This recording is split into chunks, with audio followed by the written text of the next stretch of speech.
Movie. All right. So you get to see the new segments this show. So Awesome. let's get into it. Welcome, welcome, welcome to the working that is Chrononaut Chronicles. My name is Bill, and I will be your guide on this particular Sonic adventure. This week, I am joined by special guest Chrononaut, that guy. That guy. Thank you for being here. Hey, thanks for having me, Bill. Absolutely. That guy's been on the show before once, twice actually. The first time we had a recording snafu. So this is technically his third appearance. He was also on 13 Questions when I was doing 13 Questions, and that guy appears regularly on Cruising with Steak podcast. But what is it that we exactly do here on this podcast, Chrononaut Chronicles? Well, as with any spell or working, there are components to it, and these are our show segments. And we have four of them. They are awareness, armor, augmentation, and anchor. And with the end goal being to increase our efficiency in timeline navigation. So I will kind of give a brief overview of what the goal behind each individual segment is as we go through them. And then at the end, we put it all together and we have kind of like a step by step, if you will, of how to anchor in your desired timeline, right? So this is all heavily based on the ancient Toltec wisdom tradition that Don Miguel Ruiz talks about in the Four Agreements. The Four Agreements in particular help with a mastery of transformation, which is one of three masteries that Don talks about.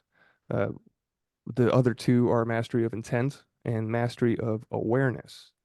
So in crafting a segment to deal with awareness, I did have the almanac segment here for the longest time since the beginning, actually. And I think I've kind of missed the point with the almanac segment. All it does, while it does draw attention to like our place in the universe physically and even, metaphysically, if you look at birth charts and such, the point of the mastery of awareness from a Toltec perspective, I believe, is of who we are, not necessarily where we are. Although, like I said, if you go into the birth charts, you can kind of get more in depth of who we are, right? But I thought maybe it would be a good idea to shift our focus away from the stars and look back at ourselves, right? So I have a quote from Mr. Rogers. Everybody remembers Mr. Rogers' Neighborhood, right? Yeah. And his little quote is, "As human beings, it is our job in life to help people realize how rare and valuable each one of us really is. That each of us has something that no one else has or ever will have. Something inside that is unique to all time. It is our job to encourage each other to discover that uniqueness and to provide ways of developing its expression." So, for now, what we are doing on this segment is we're going to give ourselves compliments. We're going to self-compliment because uh, this is something that I think about most days, right? The show in particular, and I'm often, we are all our own toughest critics, right? So this is an attempt to kind of approach the self with kindness. And so for this week, I thought that my compliment would be that I would say that I'm a forgiving person now, right? I have been known to hold grudges, um, not very many in the past, right? I'm talking like, 20 years ago, 15 years ago, right? A long time ago, right? So I've grown up since then a little bit. I will say that holding grudges takes a lot more energy than not holding grudges. So, yeah, I've Yeah. just been thinking about, forgiveness, and when you think about like the Kabbalistic tree of life, that it's divided into you have the pillar of judgment and then the pillar of compassion or severity and compassion, right? Or even Mm. um, if we look at Saint Faustina, and Saint Faustina had the vision of Christ where he had the ray of light coming out from his heart, right? It was a red ray and a white ray, and those were indicative of uh, judgment or mercy, right? So these are just kind of things I've been thinking of and trying to, not be so hard on myself and realize that, yeah, I would like to think that I forgive easily now, more easy than I used to, right? But Hmm. yeah. Anyway, this was just an exercise I got Sure. from Dean Graziosi's website. He does a lot of work with Tony Robbins. So, Hmm. yeah, just a little short little exercise here. Did you have a self compliment? Yeah, I shared with those of you who are listening. I shared with Bill before the show that I struggle immensely with my self-importance, and uh, initially it seemed uh, kind of indulgent to try to compliment myself, and it still it still does to a certain extent, but uh, I do see the value in it, and I'm not ready to dismiss it out of hand. So I have I put a little bit of thought into it, not a whole lot, because again, self-importance, right? Uh, so if I'm going to compliment myself, I'm going to say that I genuinely want what is best for everyone around me, including myself, not necessarily what I think is best, or not necessarily whatever each person thinks is best, but whatever that best happens to be. And I try to put myself in a position where I'm able to help people realize and deliver that. So Oh yeah, this is kind of what uh, one of the things that draws you to podcasting, perhaps. maybe, yeah. There's the the main thing that drew me to podcasting was the woo woo and UFOs and cryptids and things like that. So, uh, but that said, um, my my I hesitate to call it work in podcasting, but the things that have done in some of the podcasts Right. have kind of revolved around not just exploring weird topics, but also when the opportunity arises, uh, finding ways to encourage people in times of stress and darkness and trouble. And I try to um, help people realize uh, that they have power in their own lives, that they can seize control of it when they're supposed to, and that they can surrender that control when they know they have to, uh, which isn't necessarily to mean giving up control to parents or the government or uh, what the mean guy on the bus next to you is saying, but it's about finding that inner voice that knows truth and knows the right direction, way to go, speed to get there, and mindset to have on the way, and identifying that and following it. So trying to enable people to do those kinds of things. Oh yeah, empowerment. That's kind of what hopefully the this podcast brings to people. At least that's my hope anyway. But so yeah, that kind of wraps up the awareness segment. This is our second time on the show doing self compliments, so I'm not too sure how long this will stick around for. But I did buy Mr. Rogers' book. Well, actually, it was written by I think his wife, right? It was just a collection of sayings that Mr. Rogers says, and it's called The World According to Mr. Rogers. I'm looking Yeah, at Fred Rogers was an interesting guy. He was I don't know of anybody that I haven't physically and like personally encountered him, but just what he presents to us through his recordings and through his shows and books and writings and so on, interviews. I don't know if I've ever encountered anyone that was more kind than him. He is I maybe the kindest human I've ever seen. absolutely. Yeah. Uh, the forward in this little tiny book is written by his wife.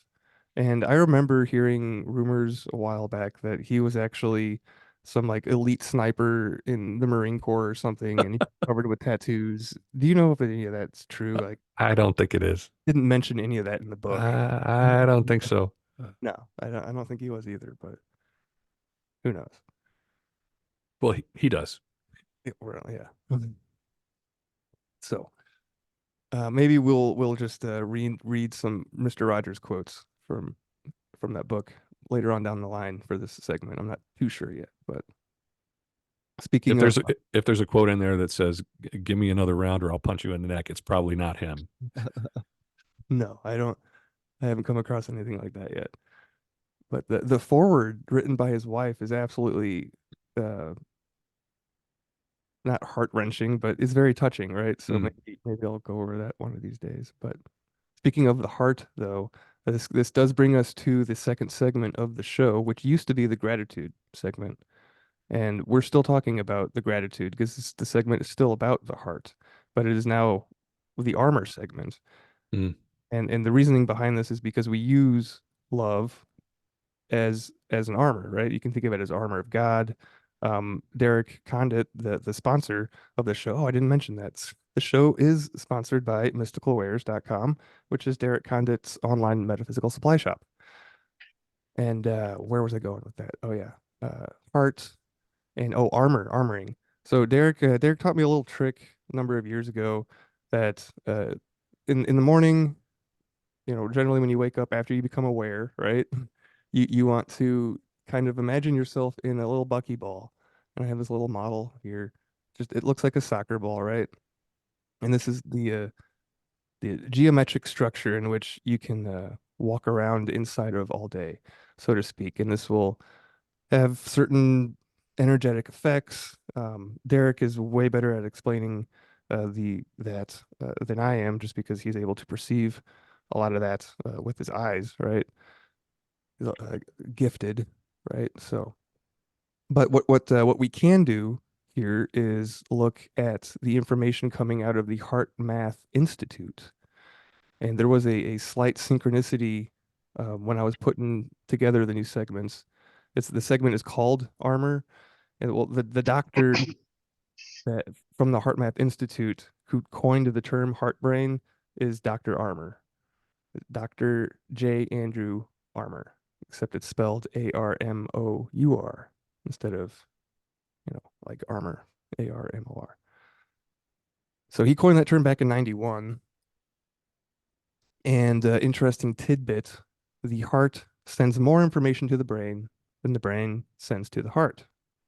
So what I thought I would do for this segment is just share a heart-focused breathing technique that HeartMath sent me in an email. That's a great website that they have. I recommend anybody go check it out, heartmath.org. Um, pretty simple technique. It's only 2 steps. Says the technique is as powerful as it is simple and can be used anytime you want to create greater relaxation or more energy. So step number 1, heart focus. Focus your attention on your heart area. Breathe a little deeper than normal, in for 5 or 6 seconds, and out for 5 or 6 seconds. You may find that placing your hand over your heart helps you maintain your focus there. Step 2, heart breathing. Now imagine while breathing that you're doing it through your heart. Picture yourself slowly breathing in and slowly breathing out through your heart area. Maintaining your focus and breathing through the heart area leads you naturally into a state of ease. When you're ready to proceed with the rest of your day, you'll do so with more energy and resilience for future challenges. The scientific term for this simple and quick tool is psychophysiological coherence. The definition of psycho or of physiological coherence is coherence is the state when the heart, mind, and emotions are in energetic alignment and cooperation. This is according to HeartMath Institute Research Director Dr. Rollin McCready. When the physiological coherence mode is driven by a positive emotional state, we call it psychophysiological coherence. And it ends with those who've practiced heart-focused breathing throughout the years say they have experienced a sense of being uplifted and alive, more peaceful and less rushed in their busy lives, a deeper heart connection within and with others. We invite you to experience the benefits of this simple technique by trying it for yourself, and whenever you're feeling stresses or want greater balance. So, just another tool to put in your toolbox if you so wish to use it. Um, last episode, we went over Greg Braden's kind of approach to the centering your attention on your heart and building up this heart-brain connection. So definitely go back and check that out if you want to hear Greg talk about that.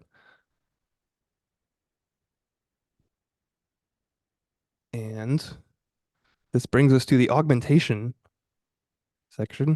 segments. The first two are just short little exercises that are really meant to be done, I'd say every day if possible. These are just examples that we do on the show, but the point is to stretch those two out into infinity, really. But moving on to augmentation, what does augmentation mean? The definition is to augment is to enlarge something or to add to it. So what exactly are we augmenting? We're going to augment our knowledge, right? Our perspective. Our knowledge is power, right? So we're augmenting our power, essentially. We're going to increase our power. Uh, knowing is half the battle, as G.I. Joe would say, right? And I just have a few hodgepodge stories picked out. That guy has an artificial intelligence topic he wanted to bring up, and I think maybe we should just start there. Mine kind of skip all over the board, so we can just Okay. if you don't mind. Oh Yeah, yeah. sure. So I'm kind of coming into this cold, and I have absolutely no structure around any of this. This is just something that had been this has been something that I've has been sort of front of mind every now and then when I hear people talking about artificial intelligence and how they're terrified that it's going to change things or it's going to destroy humanity, that kind of thing. And the thing that I've been somewhat concerned about for a while is the idea that people don't really understand what artificial intelligence is, and that there's certain tools sort of adjacent to artificial intelligence that people that build AI systems tend to use for scrubbing the input and output to make it useful for the AI engine. And specifically in terms of the large language models that people use for asking questions of the system, that the large language that model then unpacks an inquiry and then feeds that over to feeds the important points and variables, et cetera, over to the AI. AI processes it, gives results back, and then hands it to the large language model to convert it into understandable language that the requester is using. And the piece around this that's made me nervous is that people seem to be looking at these large language models and the idea that you can ask it a question or tell it to go and go and produce some kind of collection of text in a particular style about a particular topic. And I think they're mistaking that piece for intelligence. And the one that really got my noggin jogging was several months ago when someone suggested that we needed a rewrite of the Bible done by ChatGPT. to make it more inclusive and diverse and whatever. And I started thinking about what happens when we take the the decision making process of people, of uh, independent minded people, and just people who are independent regard and just by virtue of the way that they're created, and they then turn the decision making processes of their lives over to this device that is neither aware nor intelligent. Uh, Something that just strings words together. It just doesn't. It seems extremely hazardous. It sounds like the short path to complete destruction for me. And I try not to deal in fear, uncertainty, and doubt, but there's a hell of a lot of uncertainty, and I'm extremely doubtful of this technology. Um, I I I worry that large swaths of people um, who are otherwise intelligent would turn their lives over to something like this. So that's kind of the foundation of it. And if we want to get into a discussion or whatever, we can drill into it. Yeah, I mean, totally. I think that there. By the way, Ben is here. Ben Wallsmith. I don't know if Ben has good connection, but I can see that he's in the room with us. So Mhm. Ben can jump on in whenever he wants to. There he is. Yeah, I'm here. I'm just listening Cool. and sort of fascinated at this point. So Cool. Alrighty. Yeah, cheers. that guy. You brought up something that Adam Loyal actually had to sit me Mm. down and explain how AI works when all this chat GPT stuff started coming out. I didn't it didn't excite me at all when this hit the market. I didn't really know what to think about it. I was kind of thinking like, well, can it become self-aware? Can it become conscious and possess people and take over people? And uh, from what I've learned, the answer is no, absolutely not, right? That's kind of a silly notion, but I mean, there's a lot of misconception around Mm. the topic. So I think that it is important to point out that it's just a piece of software that somebody writes and it crawls around and looks at language and figures out how to piece a language together. Yeah, it's most of the well, I guess all the large language models, they are uh, the version of the next word predictor on your phone, but just on steroids. It's got so much more capacity that it's able to pick from, just by virtue of the training set and the available memory and processor capacity, things like that.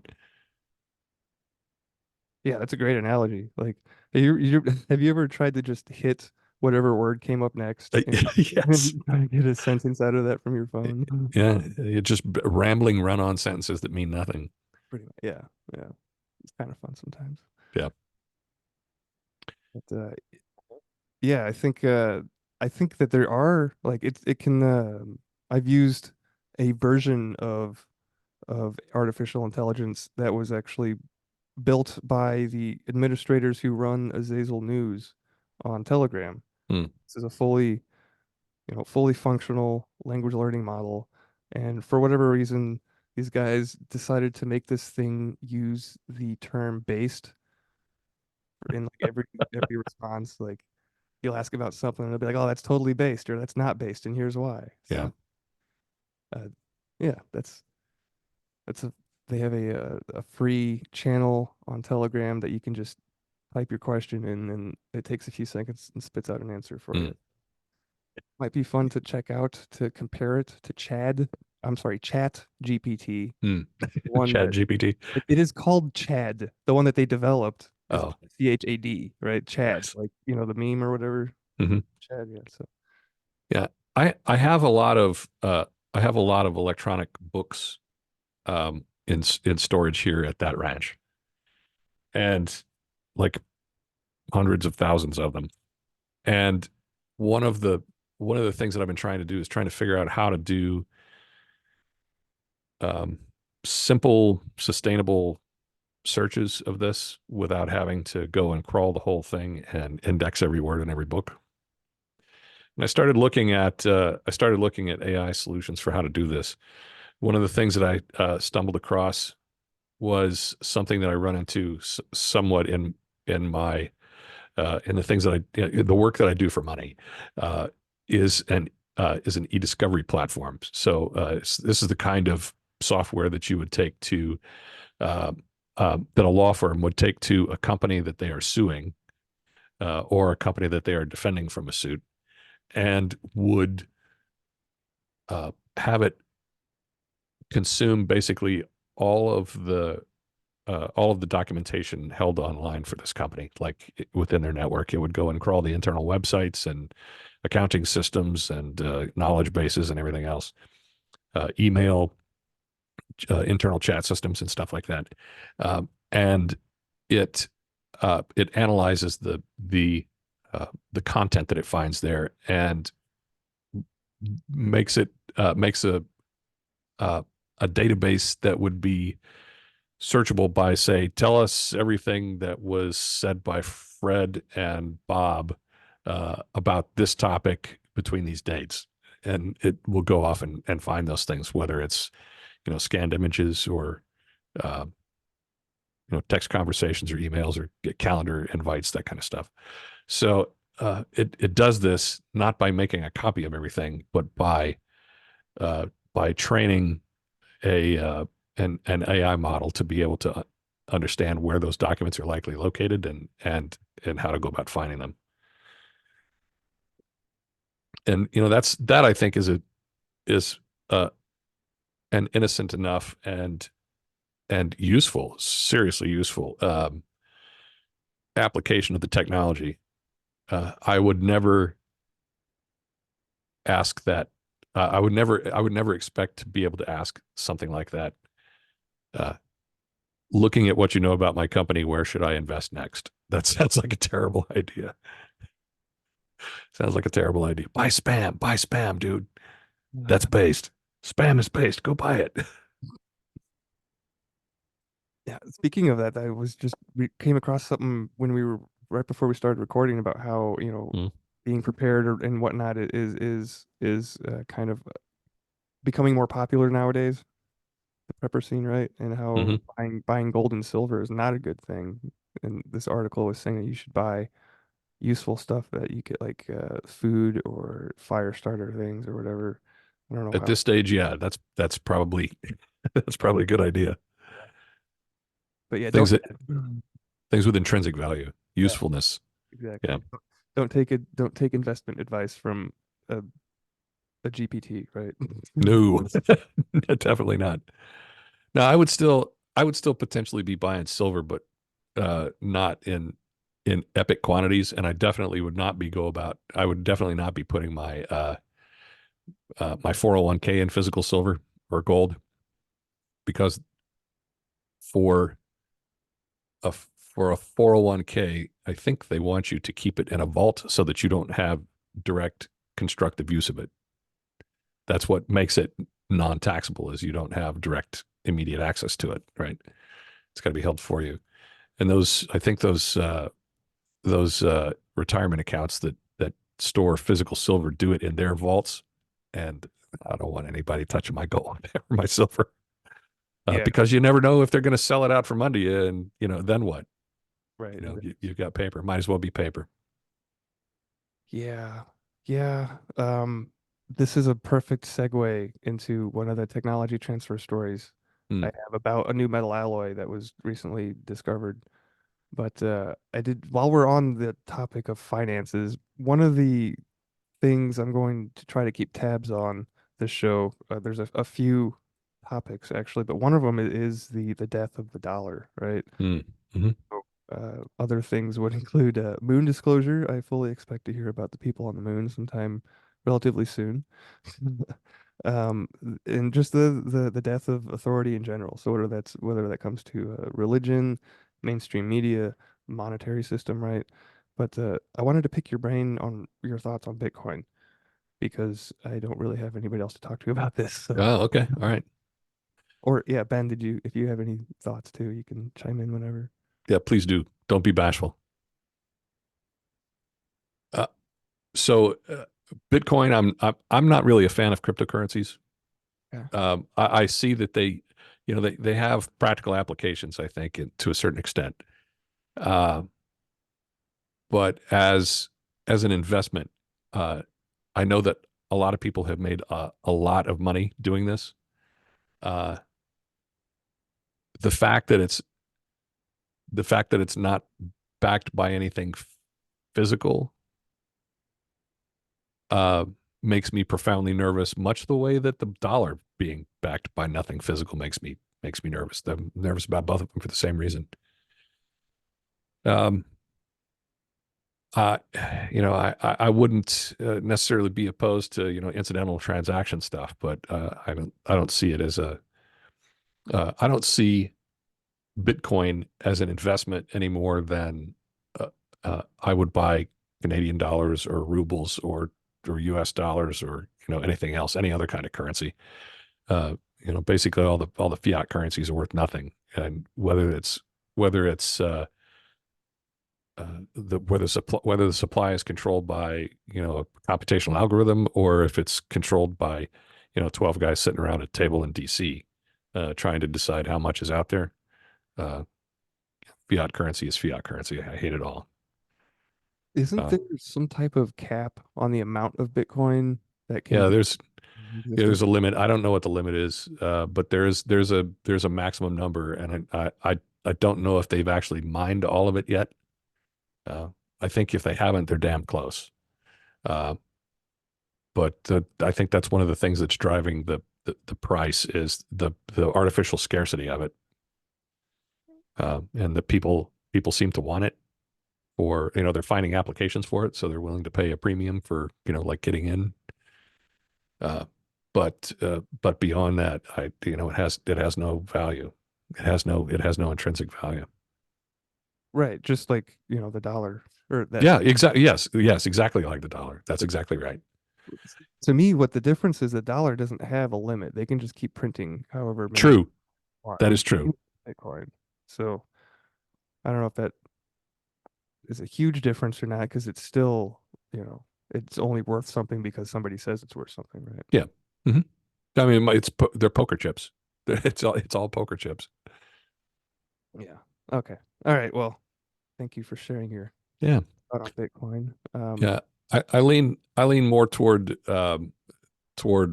metals and minerals. I think as a as a store of value. I mean, there's store of value that's for stuff that's useful, and then there's store of value for uh, in terms of, I'll just use the term currency, right? So it's something that you give in lieu of work in order to get a product. So I tend to rely kind of heavily on the metals just because thousands of years people have been using gold and silver for this and copper as well. But the thing that attracts me to silver in particular is that for most of the history of civilization, uh, gold has or silver has come out of the ground at about 16 times the amount of gold, 15, 16, 17 times ish. And that's sort of how the value had been established while people were using it as a currency. And if you look at the cost of gold now, gold's approaching 3,000 an ounce, and silver is 28 or 30 or something like that. The the difference in those is uh, far wider than the 16 times. Gold is something like 70 or 65, somewhere between 65 and 80 times the the price of silver at the moment, which means that silver is either grossly undervalued or gold is grossly overvalued, and really it's probably somewhere in the middle. Yeah. Yeah, it's definitely manipulated. So I'm trying to I generally I try to split that in the middle, uh, and I stick with silver. It's easy, it's inexpensive to buy, uh, and it's the smaller denominations make it easier to use as a currency. Yeah. Yeah. Okay, so metals, precious metals. Mhm. This next story I wanted to share, I'll put it in the chat if you want to take a look at the article. It's from MSN, and it is about a new metal alloy that scientists have discovered, made up, invented, rediscovered, however you want to frame that. And without going into a lot of the technical jargon, I did just take out a few bullet points. So I'm not going to read from the article because I think that's boring and I hate doing it. But um, what this metal does, it has the ability to retain strength and toughness at very extreme temperatures, so very high temperatures and very low temperatures. And this is an unusual combination of properties, which is thought to be nearly impossible to attain. Um, there's a David Cook, who is a PhD. I think a lot of this work is being done out of the University of Pennsylvania, if I remember correctly. He says that the efficiency of converting heat to electricity or thrust is determined by the temperature at which fuel is burned. So the hotter the better. However, the operating temperature is limited by the structural materials which must withstand it, right? So you can only burn stuff so hot until the whatever's holding the fuel melts, right? So this is kind of like a way around it. It says that we have exhausted the ability to further optimize the materials we currently use at high temperatures, and there's a big need for novel metallic materials. That's what this alloy shows promise in. So what gives this alloy its unusual strength is actually known as a defect in other metal alloys called a kink band. Kink band are abrupt bends in the crystal lattice that occur under stress. These typically weaken a material by making it easier for cracks to propagate. However, in this particular alloy, kink bands are no defect. They play a beneficial role by distributing stress and hindering crack propagation, thus preventing fractures. We show for the first time that in the presence of sharp cracks between atoms, kink bands actually resist the propagation of a crack by distributing damage away from it, preventing fracture and leading to extraordinarily high fracture toughness, said Cook. So the new alloy is composed of four metals: niobium, which I've never heard of, Hmm. tantalum, which I've never heard of, titanium, I have heard of that one, and hafnium, which I have not heard of. Hmm. Hafnium. Yeah, those are all except for I think titanium. Those are all way high in the list of periodic table. It says that they're well suited for high performance aerospace engines and other demanding technological applications. Hmm.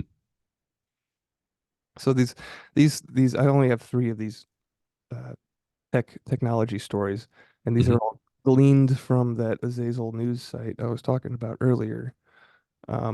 And he's calling these technology transfers, right? Like these are stories put out to prep the general public and introduce them to abilities that have been around for a while, but we're just now releasing. They're now just now getting released or whatever. So this is that's Azazel's theory. I'm not saying that's actually what's happening, but it's interesting framing, right? Because the sometimes information gets censored. All right, so the second tech transfer has to do with invisibility, an invisibility cloak. It's this is also from MSN, and I'm not going to read from the article. I just have a few bullet points here. So they were studying this insect called a leafhopper, and it's the only species that secretes something called bro bro brochomosomes, brochosomes. We're gonna go with brochosomes. Brochosomes, Hmm. brochosomes. I don't know. That's how it's spelled. Anyway, these are rare nanoparticles with invisibility properties.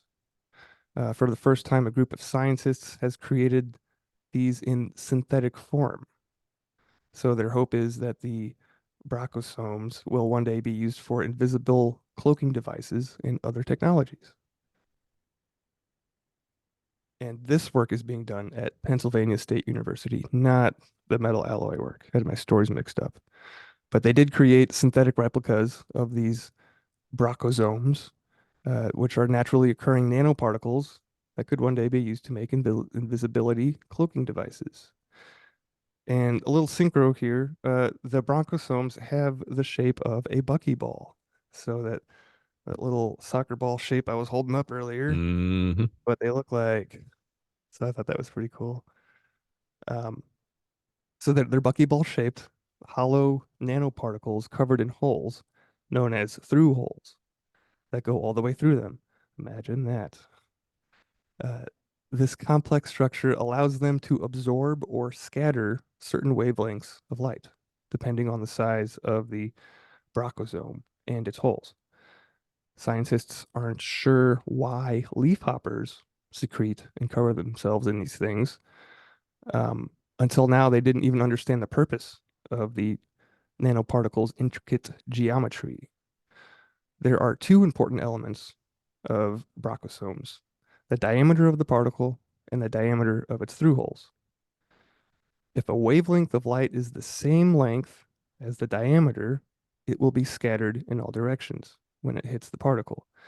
But if the wavelength of light is the same length as the diameter of the bronchosome's through holes, it will pass through the particle and get absorbed by it.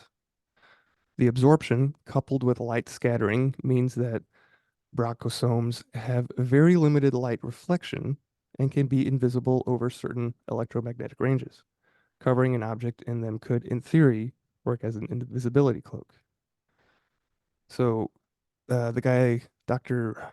Wong, is saying that in 3 to 5 years, he hopes to produce these things on a large enough scale to use them in pigments, pharmaceuticals, and solar panels. Hmm. And one of the things that he was talking about replacing in pharmaceuticals with this was titanium oxide, which is a heavy metal. It's titanium, obviously. Hmm. Yeah. If you're taking anything with titanium in it, you probably just should not be taking that to begin with. But Yeah. It's a white pigment too. yes, they use it in candy canes or something, I think the article said. Hmm. Yeah. It makes the whites whiter because sugar by itself tends to be kind of yellowish. Ah, so you got to make it pleasing to the eye. Got to make that poison look colorful. You ever take a walk down the? Have you been down the? I don't go to the grocery store anymore because my wife works there. But when I used to, you go down the cereal box aisle, like you Oh see yeah. bright colors on the cereal boxes, like, and then you Yeah. look. I've noticed all kinds of weird stuff going on in the cereal aisle. There's a lot of DEI stuff happening on the cereal aisle and people trying to encourage people to, eat things that they wouldn't ordinarily eat. Bugs. Yeah, well, there's that and making stories about high protein stuff that's not uh, the typical proteins that you would get in the cereal aisle. Mm. Different kinds of grains coming together, and people Cricket, don't like wheat for whatever reason. because of the glutens. It's got all the glutens in it. Yes, The glutens. Um, I like gluten. It's one of oh, my favorite flavors. uh, all the glutens. So the last and final tech transfer story for this show has to do with Boeing and them turning water into fuel. And this is a super short um, story, although the link I put in the chat is very long. The story is short, so I'm just going to go ahead and read it. It's only half a page, right? So this company is called Aquatic. It's a California-based startup, and it's testing technology that simultaneously removes carbon dioxide from the ocean and the air while producing hydrogen as an alternative fuel. Company is starting to build a new plant in Singapore to scale its process of carbon removal to help offset its own pollution. So Singapore is not part of China, right? That is No, Singapore is on the south tip of Malaysia. okay. So once finished, they'll have the capacity to capture approximately over 4 tons of carbon dioxide per year, while generating more than 100 tons of hydrogen annually. Aquatics technology assists our planet in two important ways. First, it helps pulling carbon dioxide out of the air and the ocean, which is important because of global heating, right? According to them. Secondly, and more importantly, it makes hydrogen, a type of fuel that doesn't pollute as much as dirty fuels like oil or gas. So what's special about this company is that it does both of these things together. Hydrogen is often touted as clean energy, especially when it's produced using renewable sources like wind or solar power. When we use these clean sources to generate hydrogen fuel through a process called electrolysis, splitting water into hydrogen and oxygen, the only byproduct is water. While Aquatics' endeavor holds promise, it will be important for them to test the technology under many conditions.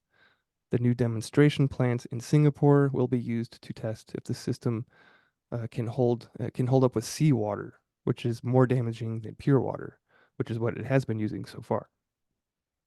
To end, quote here, because all of these systems have very high capital expenditure, particularly in the early stages, they need to prove that they can be resilient to some pretty dirty inputs. Speaking of the salt water in particular, right? By diversifying clean energy sources, reducing carbon pollution, and fostering technological innovation, Aquatic appears to be demonstrating a tangible pathway toward a sustainable future. So, the technology to split water is already exists. It's been Mhm. around for a very, very long time.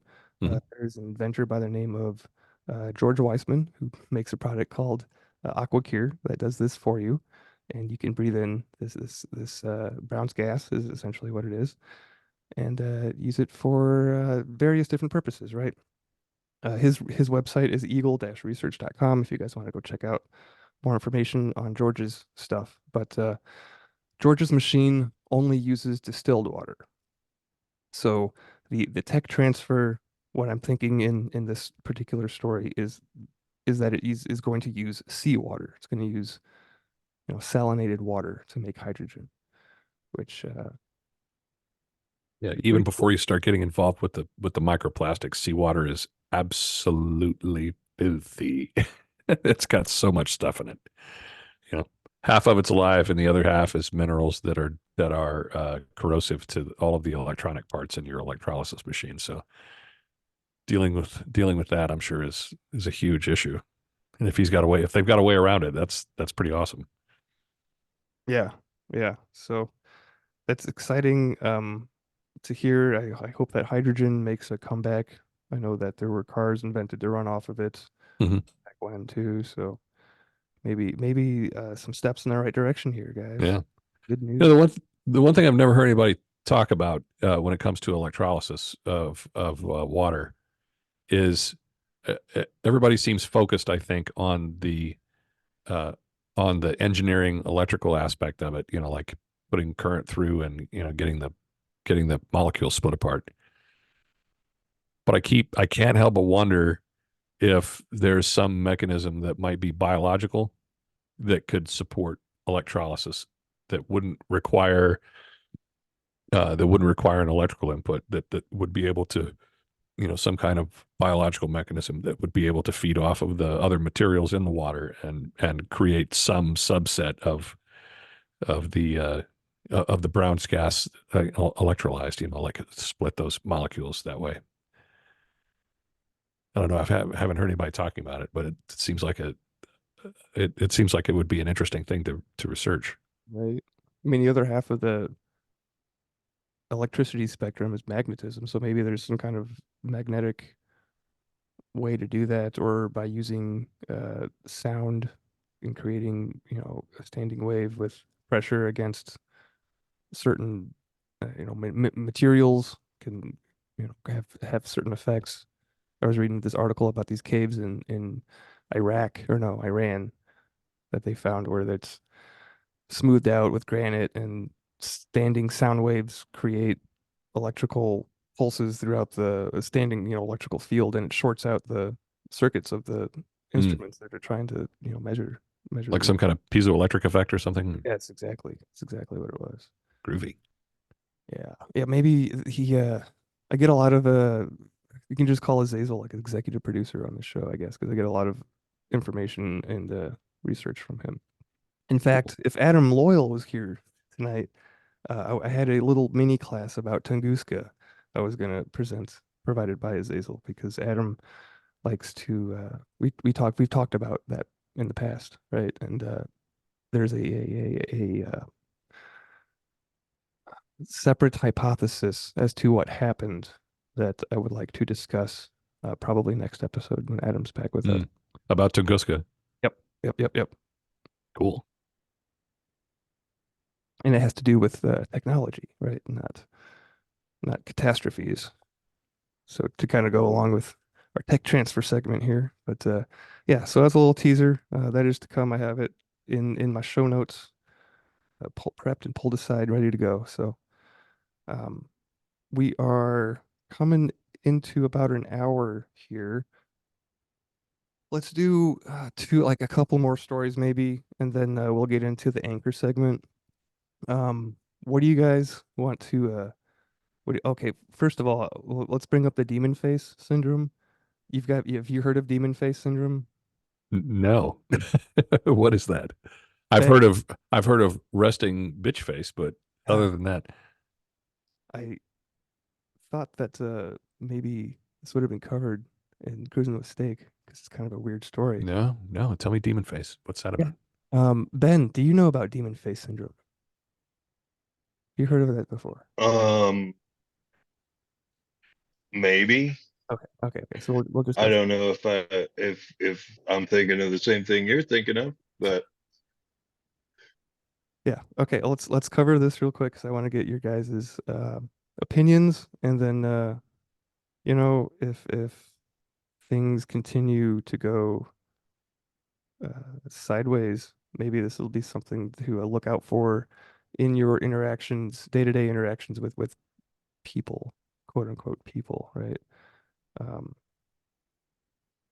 there is a little video that I came across a couple days ago about this guy talking about his experience seeing an entity via demon face, and I'll see if I can pull it up here while on the fly. But I do have an article that goes into it as well, and we'll start there. Um, I'll put it in the chat for you guys. This is from people.com, and they're making it it's a rare disorder. They're calling it a disorder now, instead of reality, right? So rare disorder makes people think they're seeing demonic faces like a creature in a horror movie. This disorder is called, I practiced this word a few times, so bear with me. Prosopometamorphosis. No, did not get that right. Proso proso prosopometaphorphasia. Uh, I'll put it in the chat. You guys Oh boy. take a crack at it if you want while I'm reading over this. Um, it makes people's faces appear demon-like with grossly stretched out features. For the first time, scientists were able to use computer software to illustrate how the disorder distorts people's faces. The recently diagnosed patient says he hopes his case will help others with the disorder who are often misdiagnosed with mental illness. So they're calling it the disorder. It's making people think that they're seeing demon-like faces everywhere, with people's eyes and mouths stretched out, ears are pointed, and deep grooves carved into their faces. It was originally, I'm sorry, the disorder was recently diagnosed in a 59-year-old man. Disorder is so rare that according to one report, only 81 cases have been recorded. Quote here from the patient: "It's like staring at demons. Imagine waking up one morning and suddenly everybody in the world looks like a creature in a horror movie." According to the study, the patient stated that the distortions, severely stretched features of the face with deep grooves on the forehead, cheeks, and chin, were present on every person's face he encountered, but he reported no distortions when looking at objects such as houses or cars. The patient said that even though faces were distorted, he was still able to recognize who they were. He only saw the distortions when looking directly at a person, not when looking at a photo or a computer screen. So researchers were able to create photorealistic depictions of what those with this disorder, I'm not going to try to pronounce that again, Mm-hmm. see. Study didn't find a cause for the disorder. I'm going to say it's because the veil is thinning. But researchers did note he had a some kind of cyst in his brain. So there's Ooh. So this is a consistent manifestation of something that's an actual physical defect in the brain. Is that what this is? well, Is that, they're is that not how you read this? I mean, it's saying that it's possibly caused by a it's called a anacridinoid cyst, which grows Huh. on the brain or spinal cord. Um, Says while this they may cause headaches or seizures, treatment isn't always necessary unless they cause problems. Untreated, the cysts can cause brain damage and movement problems. It says, however, while the cyst was noted in the study, it wasn't definitely linked as the cause of demon face syndrome. Hmm. But let me see if I can find this video real quick. It's not very long. It's So about yeah, that's not what I was thinking of at all, Bill. And that's, I don't know, it seems like that cyst could be like shifting a neural pathway Hmm. map into another frequency that doesn't seem fun to be in. Hmm. Holy shit. Hmm. yeah, I haven't I don't go out, I don't get out too much, so I haven't, oh, thank God I haven't seen this myself. But the video of this gentleman uh talking about it, he had just made a what seems to be some kind of like an auto parts delivery to a garage, right?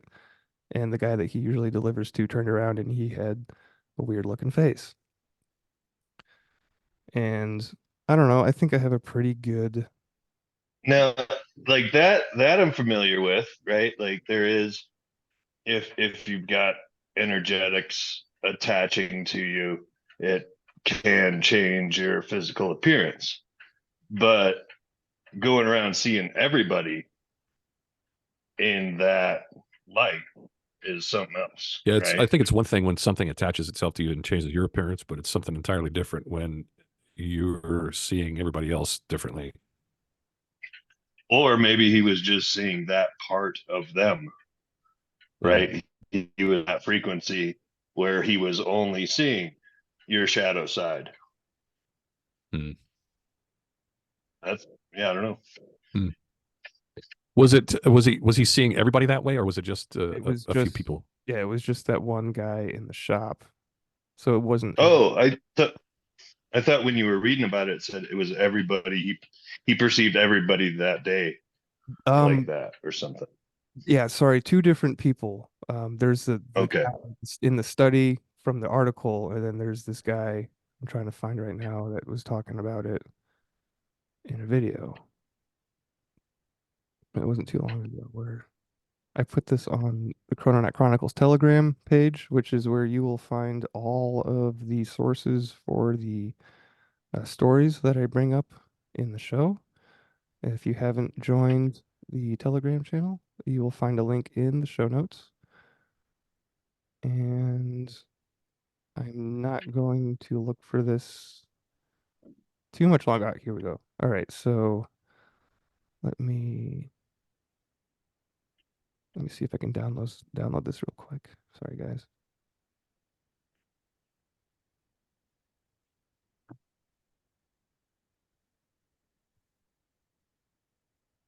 So yeah, this is a 3-minute clip. Demon. And I'll share this via Zoom so you can listen and see this guy talk. Okay. Share screen.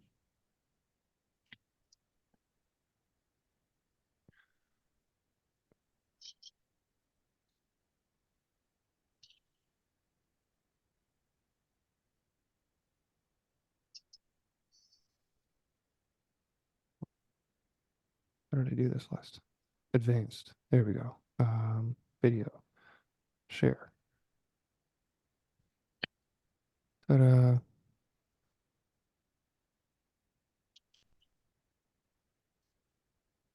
we go. Can you guys see that guy? Yeah. Okay. Let's hit the play button. Hey, so today I experienced something that I've never experienced in my life before.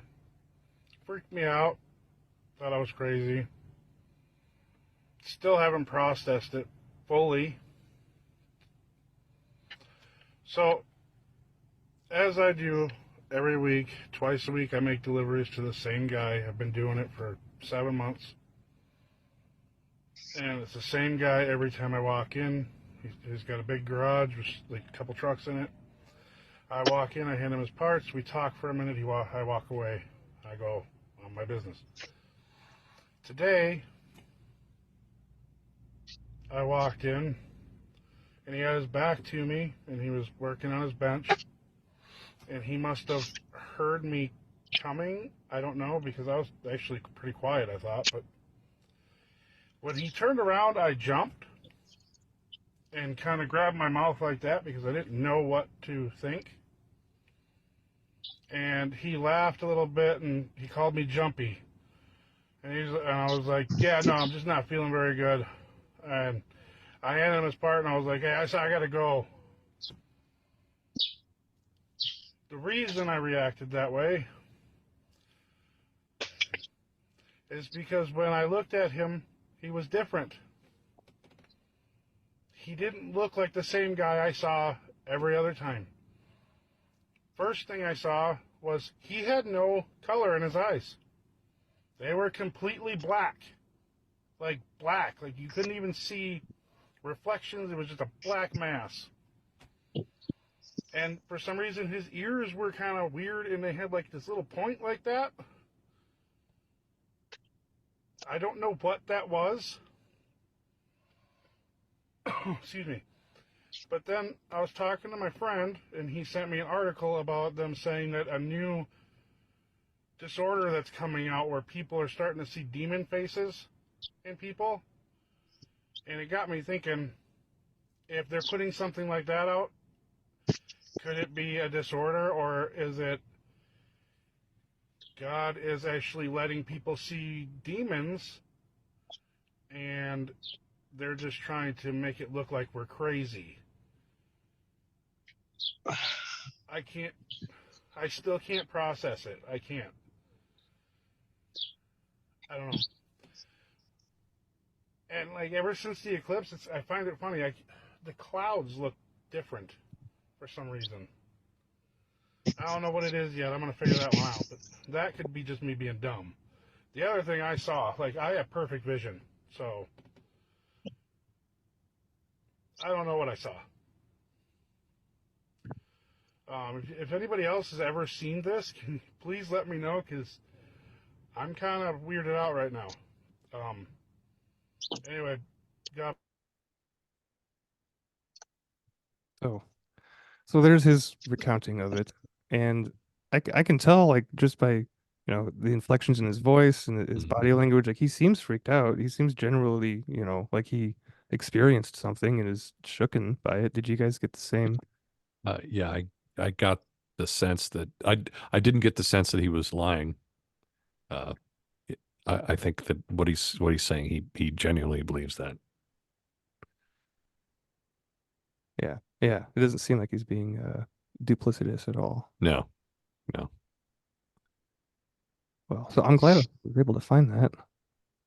But yeah, so maybe something to kind of watch out for and Hmm. not freak out when if you do come across a demon face entity. Yeah. Yeah. I wonder if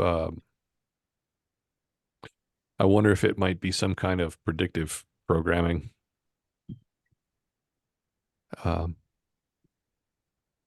That once this gets out there, that it'll take off like a contagion. The idea of seeing people this way. Yeah, so they're just kind of putting this out to have something to fall back on later. Yeah, maybe. Yeah. Did The you? word disorder is a little weird to me. It's always been a weird word. I don't like the usage of it much, but deliberately, putting it into that category Yeah. so quickly is pretty interesting. But yeah, I mean, that guy saw somebody slipping, basically. Hmm. Caught, the guy was or guys were relaxed at the time, and Wonder if it's in the I don't know. DSM-4. The what? Well, and like Bill was saying, the veil thinning. Um, that's one I've been thinking about that term quite a bit, and that's the thing about veils is they're thin in general. I see it sort of collapsing in waves, so it will just be, I think, a little more. The paranormal is getting more normal all the time. So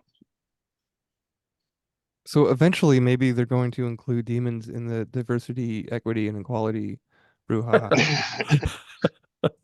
That's the reason why they're Who, doing who says that they're not already? True. True.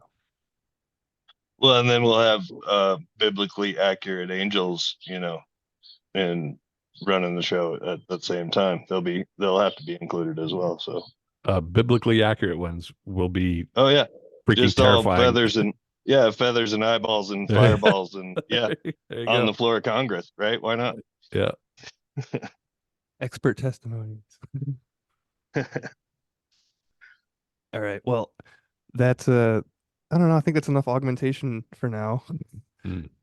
Ending on demon face. We've covered some tech transfers. We started with artificial intelligence. Talked a little bit about finances. So, uh, in in uh, in the spirit of keeping the show succinct and not too long, we're going to move on. Does anybody else have anything they want to bring up before we go to the anchor segment? Any other last minute doodads or thoughts? I had nothing else. All right. So One thing that struck me, Bill, through reading all of those three tech transfer stories yeah, is maybe disclosure isn't going to look like what we think it's going to look like, and it's just going to get slowly trickled in to the being normal.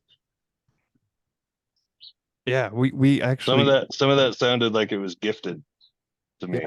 So yeah there were a couple other stories I didn't cover about tech transfers that were just because they weren't as recent as these three, but we'll cover them maybe next episode. Um, Speaking of disclosure, that was something that we talked about pretty heavily last episode, and I asked special guest Krononaut Todd Cave what he thought the state of disclosure was, and we kind of came to a consensus that it's already happened, in the sense that there have been official people that have come out and been for releasing this information. The other two options on the table when it comes to the state of is it's never going to it's already happened, or it's we're still expecting some kind of official statement from a man behind a podium, as opposed to catastrophic right. disclosure, which is like we see him in the sky and they're Yeah, there's no question. There it is. right. Yeah. Well, and and the last story being it gets weirder than aliens. So Yeah, you're right. Yeah. Demons, aliens, demons. Just remember, when the going gets weird, the weird turn pro. So something to let's take a step back from wildly speculating, which is something Mhm. I love to do as a philosopher and as a podcast host. And let's refocus our energies back on ourselves and anchoring in what we desire to manifest. Um, Back to the Toltec masteries of intent and transformation. This is really what this segment, the anchor segment, is about dealing in transformation specifically, using intent, right? The four agreements that Don Miguel talks about helps with transformation, and we covered those on the show a year ago when we first started.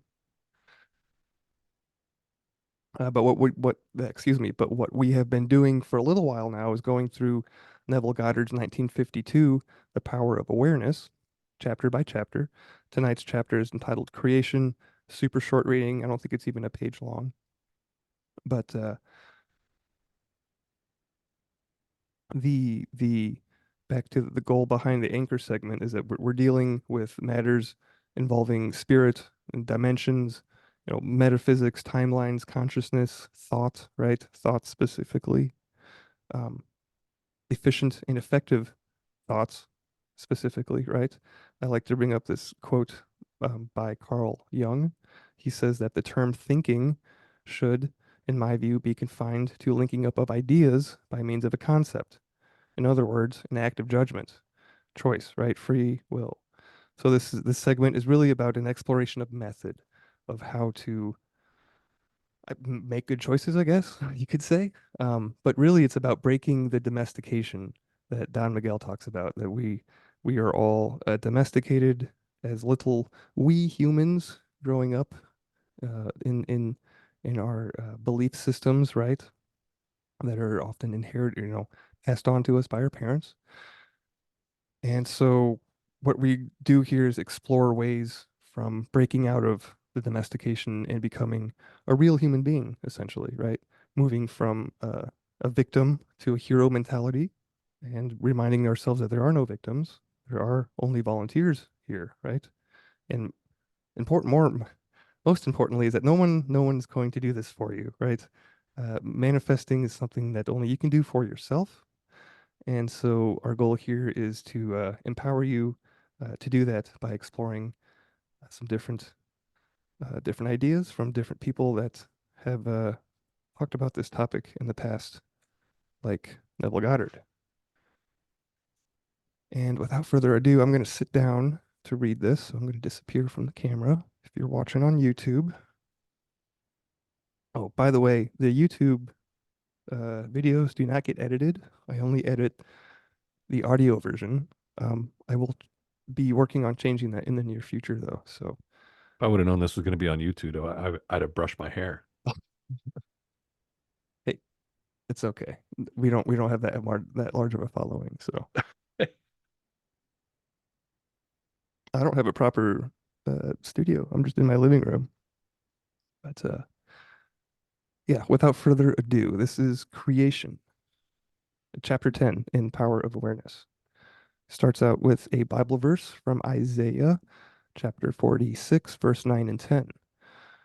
I am God, declaring the end from the beginning, and from ancient times things that are not yet done. Creation is finished. Creativeness is only a deeper receptiveness for the entire contents of all time and all space, while experienced in a time sequence, actually coexists in an infinite and eternal now. In other words, all that you ever have been or ever will be, in fact, all that mankind ever was or ever will be, exists now. This is what is meant by creation. And the statement that creation is finished means nothing is ever to be created. It is only to be manifested. What is called creativeness is only becoming aware of what already is. You simply become aware of increasing portions of that which already exists.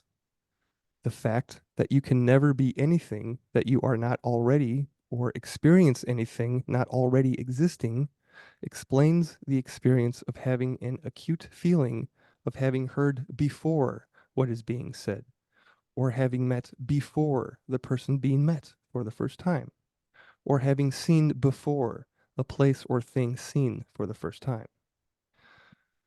The whole of creation exists in you, and it is your destiny to become increasingly aware of its infinite wonders and to experience ever greater and grander portions of it. If creation is finished and all events are taking place now, the question that springs naturally to the mind is, what determines your time track? That is, what determines the events which you encounter? And the answer is your concept of yourself.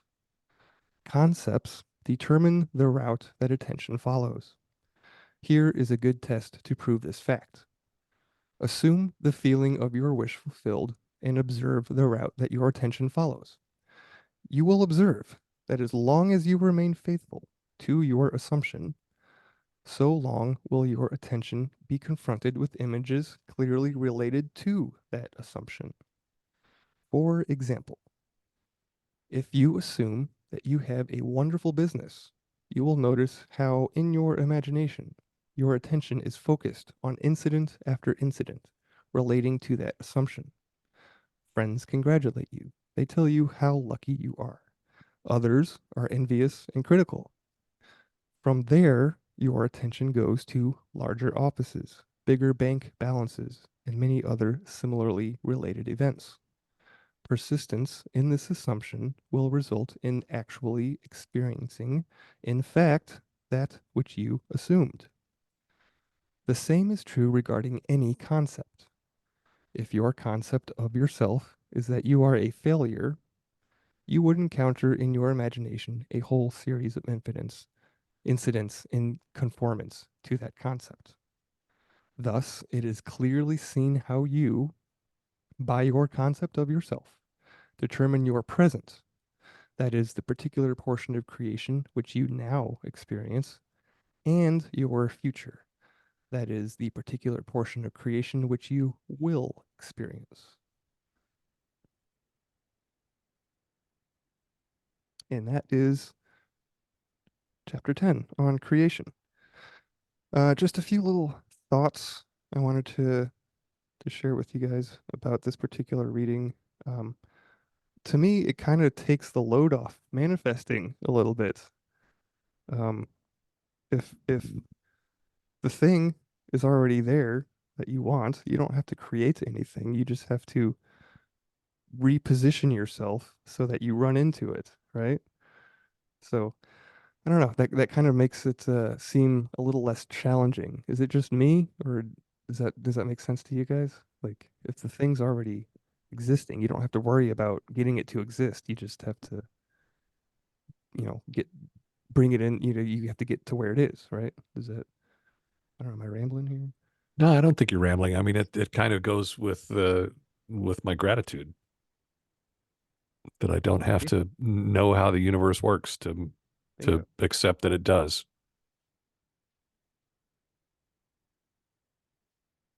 Yeah, yeah. It's relieving to an extent. Mhm. So everything already exists. Creation is complete.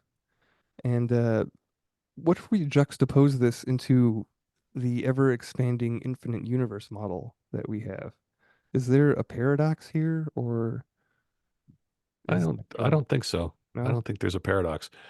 Yeah, the I think the idea of paradox for that stuff comes in with the idea that space is three-dimensional, and I think that's been pretty clearly demonstrated that it's not.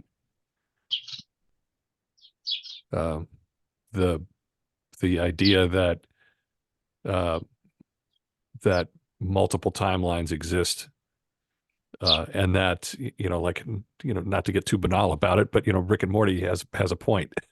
The whole thing with their portal device that like you're shifting from one timeline to another, and there's an infinite number of them. Same And thing that's with. Go ahead. well, that's the first thing I was thought of as well, right? Is you're not it does already exist. A timeline where it doesn't exist also exists, right? And so you're getting into alignment with the preferred timeline, and like trying to stay on that path at that point, Yeah. right? But you can get knocked around, and I've tested a lot of that, what you read, Bill, and I find it all to work just like he says it does. But one thing I experience often, and it's sort of been ramping up in the last, say, 6 months, is deja vu. So deja vu being you feel like you've experienced it before. Deja vu is knowing when you dreamt it. And I get chunks of a dream kind of coming out of meditation. And so as I experience that more and more, I recognize the state I was in when I received the initial, screen grab of the movie that's coming up, right? And when I get to that state, will then visualize something else, and that's just now showing up in that experience. So that Just 6 months into it, probably. So that the state in which you would get like that screenshot you were talking about, because for me it's kind of like Yeah. kind of a dream, right? It's like the hypnagogic state. Yep. Right? Exactly. I have a practice that I get to that hypnagogic state and stay there as long as I can, and in that state of consciousness, doing the visualization after receiving the screen grab, so that I'll have, once that deja vu or whatever you want to call it happens, then I know what to expect to see on what the visualization side. And like I'm saying, that's just now showing up as a 6-month-old practice. Interesting. So then, and I'm keeping it easy, like as easy as I can for the universe to make it happen, like a free donut or something like that. right. And it's like, yeah, I had the classic Homer Simpson, like pink glazed with sprinkles show up just last weekend. It was awesome. Wow. So then this would you would agree with Neville in that deja vu, this would explain why deja vu exists then. It's because we're Yep. essentially hopping timelines. Yeah. And it's like, you're catching a ripple of that timeline. Your frequency's close, but not right on. So you're just catching the fringe of that one. Is that maybe I why we think. forget when we come back from those meditative states? Like, or forget our dreams, maybe? Because it happens to me all the time. I took a short little cat nap earlier today, and it was only like 20 minutes long, and I woke up out from it, woke up, quote unquote, right? Didn't really get into a deep sleep. Certainly wasn't no, REM, but I did dream a little bit. I was there. There was a scenario with a couple other people. It was only a few minutes. So it was like a screen grab, like a clip, right? But Right. I don't know what to do with that. I wasn't directing. I wasn't trying to direct it, right? It was just something that Mm-hmm. popped into my head and is gone. Yeah, just hang on to it and see if that scenario shows up, and then try and recreate it, I guess, if you want to play with it. Right. Like there's so many different methods to say communicate to the universe what you want to see. I've done it with a sketchbook and just had that, you got to be paying attention pretty fucking close to what you're doing and what you're saying, and other things going on around you at the time, but Like a lot of the stuff that I'd put into a sketchbook 6 weeks later, kind of there it was. So Yeah, I need to start keeping a dream journal or something. I really like your Ben. You'd shared with me that you made a not a panorama, but a diorama, right? Like you oh yeah, with yeah, build a little world yeah, like everybody does a and little. like put it on a linear timeline as well, and just stack it with what you want to see. It's oh, the word's escaping me. It's kind of like a visual. There's a Mancy to it. You're like Hmm. you can use different forms of divination as you build out this scene, you know, and having the physical representation of it there, you know, as an altar, so to speak, for a little while, and then, you know, releasing it. I'd ditch them or burn them or whatever. Right. And yeah, I've had that play out, and it was, you know, a sequence of events within a year that I saw. So like I said, you gotta be paying attention, and it's little winks from the universe. Right. Well, we just had so many different methods mentioned right here to help navigate timelines. Yeah, really wanna- I think the attitude that you're playing with it helps, you know. So right. it's, Don't try to take it too you know, seriously, right? exactly, and you're enjoying the garden as well, you know. You're Yeah. just kind of skipping through. That reminds me of a It takes quote. a certain amount of, like, you know, surrender of control and giving a shit, but Right. It's like remember when we were talking about daring the universe to do something for you? Like you're making it like I bet you can't give me $1 billion in my bank account or whatever. Like yeah, kind of like along yeah, those lines. that's where like the money thing trips me up, because Just it an like I example. think it takes the fun and imagination out of it, Yeah. because it's just fucking money, Right. right? Like it's a fiat currency, like you were saying earlier, right? Yeah. So like having the playful attitude with it definitely helps, and even just saying something like "show me" can work. So Right. That's to go back to the Bible verse that Neville opened with. To recap, it says, I am God, declaring the end from the beginning and from ancient times things that are not yet done. So if we take the concept covered by Neville and on the show episodes ago, that the I am is your consciousness, right? So that is you. And it says, I am God, declaring. Well, if we take the word declare and we substitute decree, it kind of like I don't know, it makes more sense to me. So we're decreeing mhm. from the end to the beginning. So everything from ancient times, things that are not yet done. So this is manifesting. You're decreeing things that are not yet done And experientially, it's right? all happening now, right? According to Rick and Morty and quantum physics. But Yes. um so that's the thing, is that it all exists, and you just get on the right frequency with your like inner self, and that's what's manifesting your reality. I I think that the declare versus decree, Mhm. I think that is I think declare is the right term. You think so? Yeah, because decree means that something is supposed to be, and you're forcing it to happen. And when you declare it, that correctly reflects what you were talking about earlier, which was that it's already happened and we just have to manifest it. Yeah. I've heard other people say command, which is Yeah. interesting. And command is another one that seems to be denying the uh, denying the grandeur of the whole thing. Right. Like, Well, it is, because it is a co-creation too.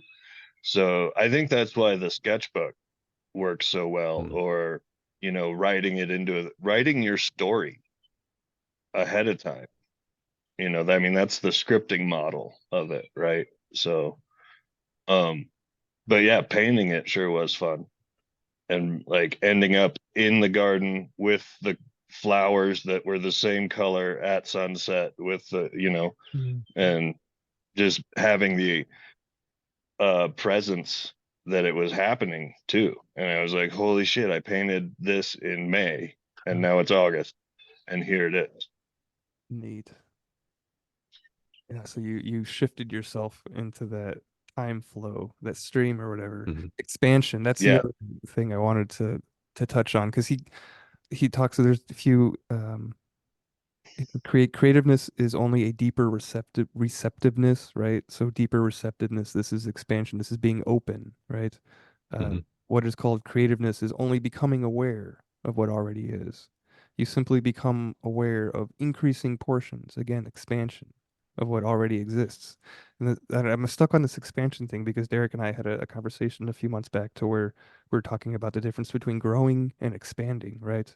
Like maybe sometimes you feel stifled or not given enough opportunities or what have you, right?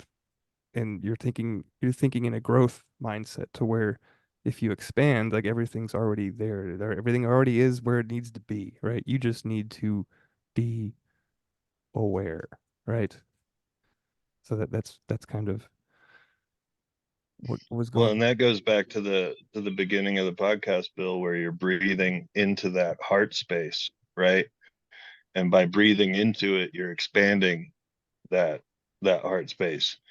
And I seems like a good time to mention, I thought of it earlier, is you can breathe into each of those chakra spaces as well and feel that expansion um within each of them.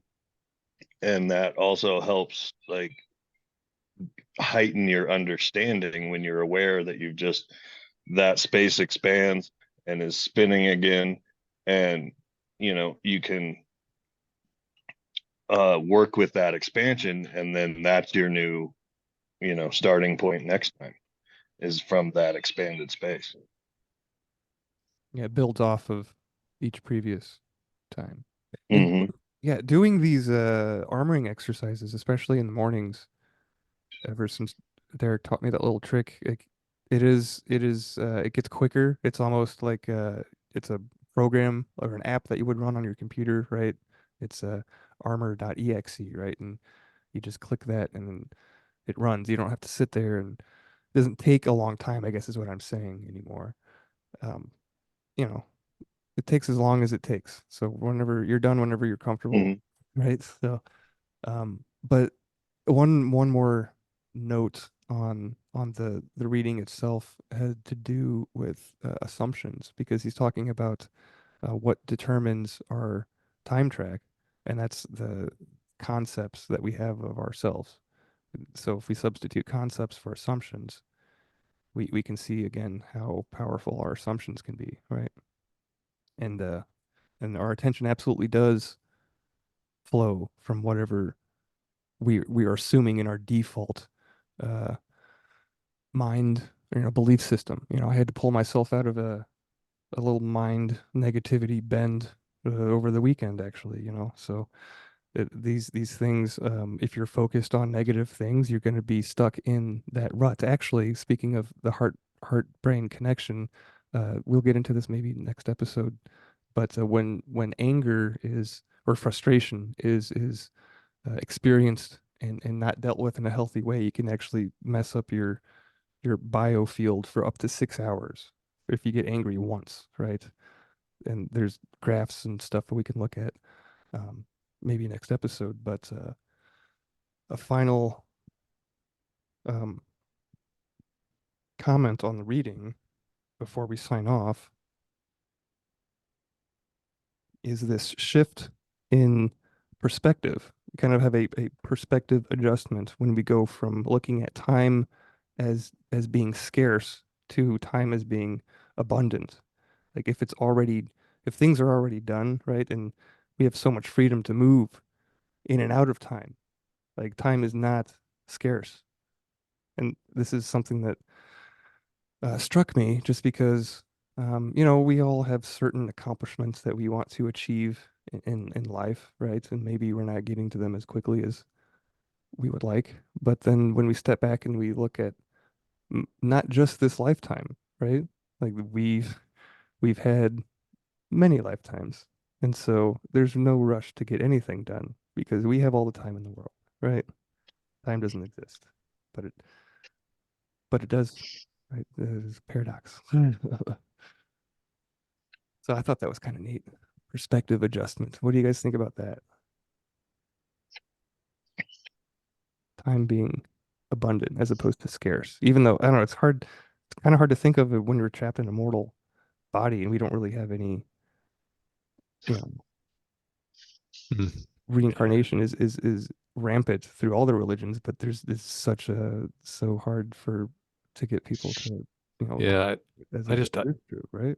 I tend to not think of time being abundant or scarce or anything else like that unless it's something that's colliding with whatever my current self will is is trying to bring about. And I find that it doesn't even become a thing, after I'm able to keep that self will at bay.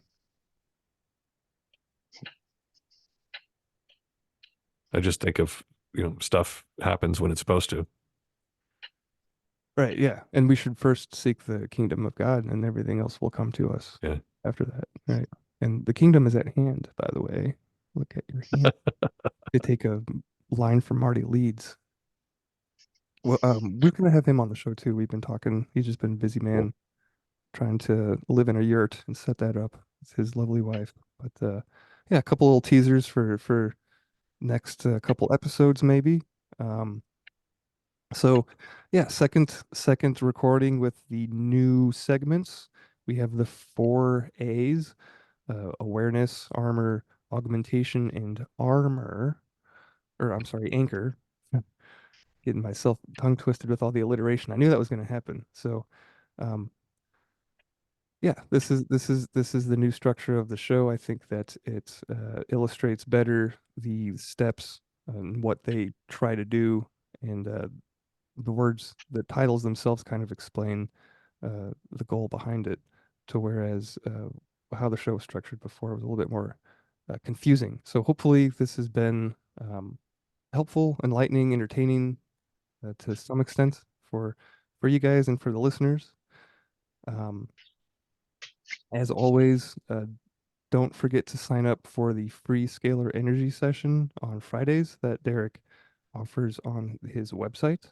There is a link in the show notes that explains exactly what scalar energy is, and it'll take you to the checkout process, which is just a way of getting your name in the bucket. So you do like actually go through a cart and all that, but it's free.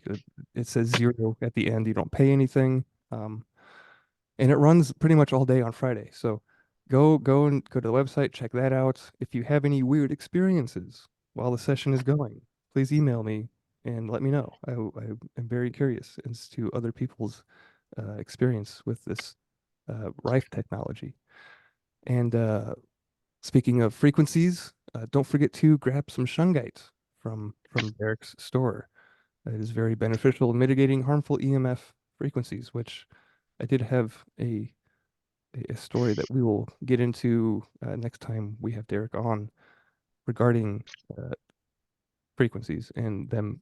Yeah, we'll just another little teaser. But until then, Chrononauts, please share the show with somebody that you love, with somebody that you care about, with someone that you think might find this interesting.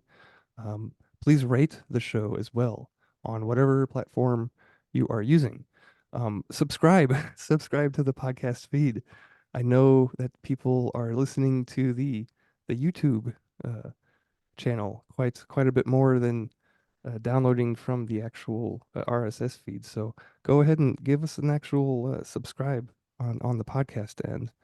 Who knows? YouTube might not be around forever. At least I don't plan on being there for forever. I'm going to definitely move over to Rumble or whatnot. But yeah, just help spread the love, however however you can, whatever's best for you, whatever's easiest for you. And until next time, vibrate high and carpe diem.